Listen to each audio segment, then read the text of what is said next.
कोल्हापुर शहर के नागरिकों के लिए महत्वपूर्ण खबर है। महानगर पालिका प्रशासन ने पानी टैक्स की दरों में बढ़ोतरी का प्रस्ताव किया है। पिछले कुछ महीनों से पानी टैक्स बढ़ाने का मुद्दा चर्चा में था। अब प्रशासन की ओर से इस दिशा में प्रत्यक्ष रूप से प्रक्रिया शुरू कर दी गई है। प्रशासन के मुताबिक शहर की पानी आपूर्ति व्यवस्था को और मजबूत करने, रखरखाव एवं मरम्मत के काम करने और जरूरी विकास कार्यों के लिए निधि उपलब्ध कराने के उद्देश्य से दर बढ़ाने का प्रस्ताव किया जा रहा है।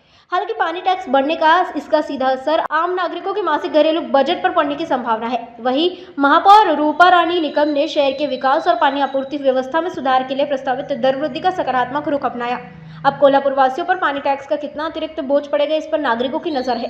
प्रशासन के प्रस्ताव पर अंतिम फैसला क्या होता है और दर वृद्धि को लेकर नागरिकों से में नाराजगी बढ़ती है या नहीं, ये देखना अहम होगा। अतिशय महत्त्वाचा आणि क्लिष्ट विषय म्हणजे कोल्हापूर शहरातील पाणी सुरळीत करणं या विषयावरती खरं तर गेली 4 महिने खूप ओहापोह झाला की प्रशासनानं दरवाढीचा प्रस्ताव कोल्हापूर शहरासाठी आणला होता। खरं तर मीच या विषयाला विरोध होते, कारण मी कोल्हापूरमधली महापौरच्या अगोदर एक लेडीज आहे। मला माहिती आहे की पाणी जर नसेल तर काय पद्धतीनं महिलांची कुचंबणा होते आणि काय पद्धतीनं सगळ्या गोष्टींच्या अडचणी निर्माण होतात।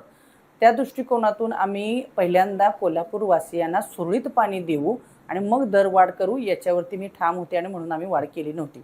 परंतु थोडासा अभ्यास या महापालिकेचा करता इन्कम सोर्स फॉर KMC याकडे पाहताना एकही असं खातं नाही की ज्या ठिकाणी आपल्याला कर्जाचा बोजा आहे आणि त्यामुळं थोडंसं आपल्याला नवीन नवीन चांगल्या संकल्पना उपाययोजना पाण्यावरच्या, जसं की रोबोटिक लिकेज शोधणं असू दे किंवा आज महानगरपालिकेतील कर्मचारी वाढवून आपण पाणीची बिलं वेळेत त्यांच्याकडे पोहोचवणं, कारण 3-3 4-4 महिने बिलं आपण त्यामुळे देऊ शकत नाही।